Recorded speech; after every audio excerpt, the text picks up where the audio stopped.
Hello friends, स्वागत है आपका अपने YouTube channel learning with NJ base पर। दोस्तों, आज की वीडियो में डिस्कस करने वाले हैं मौलिक अधिकार। मौलिक अधिकार हमारे भारतीय संविधान का एक महत्वपूर्ण भाग है। तो चलिए जानते हैं मौलिक अधिकार क्या है और इसको कहाँ से लिया गया है। तो मौलिक अधिकार हमारा भाग 3 में इसकी बात की गई है। कहाँ बात की गई है? इसकी बात की गई है भारतीय संविधान के भाग 3 में, और अनुच्छेद 12 से लेकर 35 में इसकी पूरी व्याख्या की गई है। तो मौलिक अधिकार जो है वो लिया गया है हमारे यूएसए के संविधान से, मतलब संयुक्त राज्य अमेरिका के संविधान से मौलिक अधिकारों को लिया गया है। तो इसको आपको याद रखना है कि हमारे मौलिक अधिकार कहाँ से लिए गए हैं। तो मौलिक अधिकार लिए गए हैं भारतीय संविधान संशोधन का जो मौलिक अधिकार है वो लिए गए हैं हमारे यूएसए के संविधान से। कहाँ से लिए गए हैं? यूएसए के संविधान से। नेक्स्ट पॉइंट है, संविधान के भाग 3 को भारत का अधिकार पत्र या मैग्ना कार्टा कहा जाता है। तो संविधान के भाग 3 को क्या कहा जाता है? भारत का अधिकार पत्र या मैग्ना कार्टा। अब मैग्ना कार्टा क्या होता है? मैग्ना कार्टा जो होता है वो सन 1215 ईस्वी में जो इंग्लैंड के राजा थे, उन्होंने अपने सामंतों के कुछ अधिकारों के हितों की रक्षा के लिए ये मैग्ना कार्टा बनाया था। ठीक है, तो ये था हमारा मैग्ना कार्टा। अब नेक्स्ट पॉइंट है हमारा, मौलिक अधिकार में संशोधन हो सकता है या नहीं। तो दोस्तों, आपको ये बताना है कि मौलिक अधिकार में संशोधन हो सकता है कि नहीं। तो बिल्कुल हो सकता है। वह संशोधन किसके द्वारा हो सकता है? वह संशोधन हो सकता है संसद के द्वारा। किसके द्वारा? संसद के द्वारा वह संशोधन हो सकता है। नेक्स्ट पॉइंट है, मूल अधिकारों की संख्या 7। ठीक है, तो जो हमारे मूल अधिकार थे, मौलिक अधिकार, उनकी जो संख्या थी वो 7 थी, परंतु वर्तमान में कितनी रह गई है? वर्तमान में रह गई है 6। वर्तमान में 6। तो एक कहाँ गया? तो एक जानते हैं कहाँ गया। एक हमारे 44वें संविधान संशोधन 1978 के द्वारा संपत्ति के अधिकार को हटा दिया गया। उसे अब क्या बना दिया गया? उसे बना दिया गया कानूनी अधिकार। क्या बना दिया गया? कानूनी अधिकार। संविधान संशोधन 44वें के द्वारा 1978 के द्वारा संपत्ति के अधिकार को क्या बना दिया गया? कानूनी अधिकार। ठीक है, नेक्स्ट पॉइंट है, मूल अधिकारों का संरक्षक उच्चतम न्यायालय होता है। ठीक है, जो हमारे मूल अधिकार होते हैं उनका जो संरक्षक होता है वो कौन होता है? वो होता है हमारा उच्चतम न्यायालय। कौन होता है? उच्चतम न्यायालय। नेक्स्ट पॉइंट है, मूल अधिकारों का निलंबन राष्ट्रपति के द्वारा किया जा सकता है। ठीक है, संरक्षक हमारा होता है उच्चतम न्यायालय, और जो हमारा निलंबन कर सकता है वो कौन कर सकता है? वो राष्ट्रपति के द्वारा किया जा सकता है। चलिए अब नेक्स्ट जानते हैं मौलिक अधिकार। पहला है हमारा समानता का अधिकार। समानता का अधिकार की बात की गई है अनुच्छेद 14 से लेकर 18 के बीच में। किसमें की गई है? अनुच्छेद 14 से लेकर 18 के बीच में समानता का अधिकार की बात की गई है। नेक्स्ट बात की गई है स्वतंत्रता का अधिकार। स्वतंत्रता का अधिकार की बात की गई है हमारे अनुच्छेद 19 से लेके 22 के बीच में। किसके बीच में? अनुच्छेद 19 से लेके 22 के बीच में। और इसी में हमारा पड़ता है महत्वपूर्ण टॉप पॉइंट है ये, प्रेस की स्वतंत्रता का वर्णन। किसकी? प्रेस की स्वतंत्रता का वर्णन। ये पड़ता है हमारा अनुच्छेद 19A में। किसमें आता है? अनुच्छेद 19A में। ये इंपॉर्टेंट टॉपिक है, इसको आपको याद रखना है, ये एग्जाम में बार बार रिपीट होता है। नेक्स्ट है शोषण के विरुद्ध अधिकार। तो शोषण के विरुद्ध जो अधिकार होगा वो अनुच्छेद 23 से 24 के बीच में आता है। किसमें आता है? अनुच्छेद 23 से 24 के बीच में। नेक्स्ट है हमारा धार्मिक स्वतंत्रता का अधिकार। तो धार्मिक स्वतंत्रता का अधिकार किसमें आता है? वो अधिकार आता है हमारा 25 से 28, अनुच्छेद 25 से लेके 28 के बीच में आता है हमारा क्या? धार्मिक स्वतंत्रता का अधिकार। नेक्स्ट हमारा है सांस्कृतिक और शिक्षा का अधिकार। ये पड़ता है हमारा 29 से 30। अनुच्छेद 29 से 30 में क्या पड़ता है? संस्कृति और शिक्षा का अधिकार।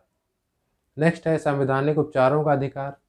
इसकी व्याख्या किसमें की जाती है? इसकी व्याख्या की जाती है अनुच्छेद 32 में। किसमें? अनुच्छेद 32 में। तो हमारे ये 6 मौलिक अधिकार हो गए 1 से लेकर 6 तक की। ठीक है, इसको आपको याद कर लेना है, सिंपल सा याद करना है, ज़्यादा इसमें जोर देने की जरूरत नहीं है। पहला है समानता का अधिकार, उसको है अनुच्छेद 14 से 18 में व्याख्या की गई है। फिर है स्वतंत्रता का अधिकार, उसकी व्याख्या की गई 19 से 22 में। फिर है शोषण के विरुद्ध अधिकार, उसकी व्याख्या की गई है अनुच्छेद 23 से 24 में। फिर है धार्मिक स्वतंत्रता का अधिकार, उसकी व्याख्या की गई है अनुच्छेद 25 से 28 में। फिर है संस्कृति और शिक्षा का अधिकार, उसकी व्याख्या की गई है अनुच्छेद 29 और 30 में, और संवैधानिक उपचारों का अधिकार इसकी व्याख्या किस में की गई है, ये की गई है अनुच्छेद 32 में। तो चलिए कुछ महत्वपूर्ण भाग हैं जो देख लेते हैं आपके कौन कौन से हैं। पहला है अनुच्छेद 15। अनुच्छेद 15 में क्या बताया गया है, धर्म, जाति, लिंग, जन्म स्थान के आधार पर भेदभाव का निषेध।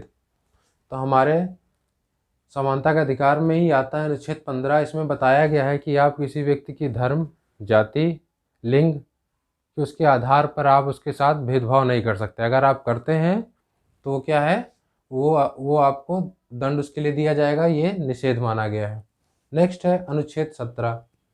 अनुच्छेद 17 के तहत अस्पृश्यता को गैर कानूनी माना गया है। ठीक है, तो अनुच्छेद 17 के तहत छुआछूत को दंडनीय माना गया है और गैर कानूनी माना गया है। ठीक है, नेक्स्ट है आपका अनुच्छेद 15 से लेके अनुच्छेद 16, 19, 29 और 30 में बताए गए मौलिक अधिकार जो हैं वो केवल नागरिकों को ही प्राप्त है। किसको प्राप्त है, यह केवल नागरिकों को प्राप्त है। कौन कौन से, अनुच्छेद 15, 16, 19, 29 और 30। चलिए नेक्स्ट आते हैं।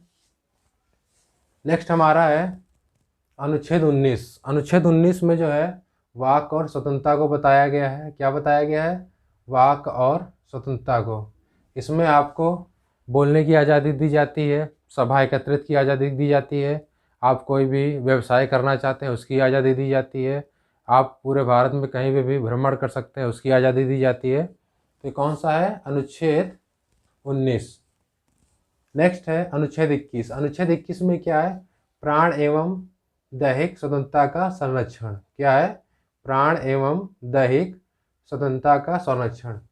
इसमें क्या होता है, व्यक्ति को उसके प्राण और उसके देह की संरक्षक के लिए स्वतंत्रता पूरी मिली होती है, आप उस पर किसी प्रकार का दबाव नहीं बना सकते। ये है हमारा अनुच्छेद 21 में। और अनुच्छेद 20 देख लेते हैं। अनुच्छेद 20 ये है, अनुच्छेद 20 में बताता है अपराधों के लिए दोष सिद्धि के संबंध में संरक्षण। क्या बताता है, अपराधों के लिए दोष सिद्धि के संबंध में संरक्षण। इसमें क्या है, पहला पॉइंट दिया है, किसी भी व्यक्ति को एक अपराध के लिए एक बार सजा का प्रावधान है। ठीक है, किसी भी व्यक्ति को कोई एक क्राइम करता है तो उसके लिए एक ही सजा का प्रावधान है। नेक्स्ट है, किसी भी व्यक्ति को स्वयं के विरुद्ध न्यायालय में गवाही देने के लिए बाध्य नहीं किया जा सकता है। आप जो है किसी भी व्यक्ति को उसको अपने ही खिलाफ गवाही देने के लिए आप न्यायालय में उसे बाध्य नहीं कर सकते हैं। और इसी में एक तीसरा पॉइंट भी आता है। उस तीसरे पॉइंट में ये बताया गया है कि जो है, जो नियम आपका जो नियम उस समय होगा, कब, जब सज़ा या कोई क्राइम किया गया है उस समय जो नियम होगा उसी के आधार पर उसे सज़ा दी जाएगी, ना कि उसके पहले और उसके बाद के आधार पर। तो ये अनुच्छेद 32 था। अब अनुच्छेद 32 के बाद आता है अनुच्छेद 21A। इसमें क्या बताया गया, प्रारंभिक शिक्षा का अधिकार 6 से 14 वर्ष के बच्चों को। ठीक है, अनुच्छेद 21A में राज्य सरकार को आदेश दिया जाता है कि वो अपने यहाँ 6 से लेकर 14 वर्ष के सभी बच्चों को शिक्षा का प्रारंभिक शिक्षा दी जाए। ये संशोधन हुआ था, संशोधन 86वां 2002 में। नेक्स्ट है अनुच्छेद 23। अनुच्छेद 23 में बताया गया है मानव के दुर्व्यापार और बलात्सर्म प्रतिषेध। ठीक है, इसमें बताया गया कि आप जो है किसी भी व्यक्ति का आप जिस्म जो है उसको बेच नहीं सकते हैं, उसकी खरीद फरोख्त नहीं कर सकते हैं, उससे बलपूर्वक कोई भी कार्य नहीं करा सकते हैं। किसमें बताया गया है, ये बताया गया है 23 में। ये सब इसमें निषेध है। अनुच्छेद 24 में क्या है, 14 वर्ष से कम उम्र के बच्चों से कारखानों तथा जोखिम कार्य निषेध। क्या है, अनुच्छेद 24 में 14 वर्ष से कम उम्र के बच्चों से कारखानों तथा जोखिम कार्य में निषेध। जो बच्चे 14 वर्ष से कम हैं आप उन्हें कारखानों में, खानों में आदि में उनसे आप काम नहीं करा सकते हैं। ये क्या है, ये निषेध माना गया है। नेक्स्ट है अनुच्छेद 25। अनुच्छेद 25 में बोला गया है अंतःकरण की और धर्म मानने का आचरण एवं प्रचार की स्वतंत्रता।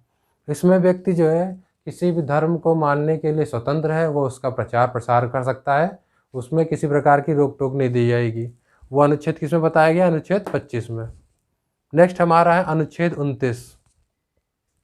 अनुच्छेद 29 में बताया गया अल्पसंख्यक वर्गों के हितों का संरक्षण।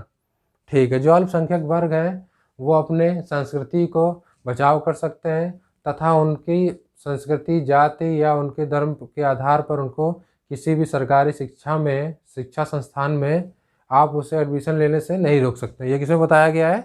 ये बताया गया है अनुच्छेद 29। नेक्स्ट है हमारा अनुच्छेद 32 जो इम्पोर्टेंट है। इसमें बताया गया है संवैधानिक उपचारों का अधिकार। क्या है इसके अंतर्गत? देखते हैं। इसके अंतर्गत मौलिक अधिकारों को परिवर्तित करने के लिए समुचित कार्यवाहियों द्वारा उच्चतम न्यायालय में आवेदन करने का अधिकार दिया गया है। इस संदर्भ में सर्वोच्च न्यायालय को 5 तरह की रिट जारी करने की शक्ति प्रदान है। किसको? उच्चतम न्यायालय को। किस अनुच्छेद के तहत? 32 के तहत। और उच्च न्यायालय हाईकोर्ट को अनुच्छेद 226 के तहत ये अधिकार प्राप्त है। तो कौन कौन सी रिट जारी होती देखते हैं। पहला है बंदी प्रत्यक्षीकरण, दूसरा है परमादेश, तीसरा है प्रतिषेध लेख, चौथा है उत्प्रेषण और पांचवा है अधिकार पत्र। क्या क्या है? बंदी प्रत्यक्षीकरण। अब इसमें जानते हैं इसमें क्या होता है। उस व्यक्ति की प्रार्थना पर यह जारी किया जाता है जो समझता है उसे अवैध रूप से बंदी बनाया गया है। तो न्यायालय बंदी बनाने वाले अधिकारी को यह आदेश देता है कि एक निश्चित समय और एक निश्चित स्थान पर वह मजिस्ट्रेट के सामने या न्यायालय के सामने उसे प्रस्तुत करे ताकि न्यायालय उस पर विचार या विमर्श कर सके। किसके तहत? ये होता है हमारा बंदी प्रत्यक्षीकरण के तहत। दूसरा है परमादेश। क्या है? परमादेश। परमादेश में क्या बताया गया है? जब कोई अधिकारी अपने सार्वजनिक कर्तव्यों का परिवहन ढंग से नहीं करता है तब उसे आज्ञा पत्र के द्वारा आदेश दिया जाता है कि वो अपने कर्तव्यों को सही ढंग से निभाए। किसमें? परमादेश में। तीसरा क्या है? प्रतिषेध लेख। प्रतिषेध लेख में क्या बताते हैं? प्रतिषेध लेख में सुप्रीम कोर्ट या हाई कोर्ट अपने निम्न न्यायालय को यह आदेश देता है कि अपने के यहाँ वो कार्रवाई ना करे। यह मामला उनके अधिकार क्षेत्र से बाहर है और उसको वह अपने उच्च न्यायालय या अपने से वरिष्ठ न्यायालय में भेजे। किसके तहत? प्रतिषेध लेख के तहत। और दूसरा क्या है? नेक्स्ट है हमारा उत्प्रेषण। उत्प्रेषण में क्या होता है?